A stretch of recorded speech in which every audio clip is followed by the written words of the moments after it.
You ask Tiger to solve. This deals with linear equations with one unknown. The final result is x equals 12 over 5. Let's solve it step by step.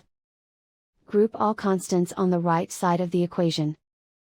Subtract 32 from both sides. Group like terms.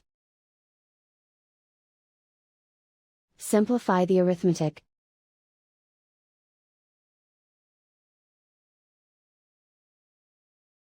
Isolate the x. Divide both sides by -5. Cancel out the negatives. Simplify the fraction. Cancel out the negatives. And so the final result is x equals 12 over 5.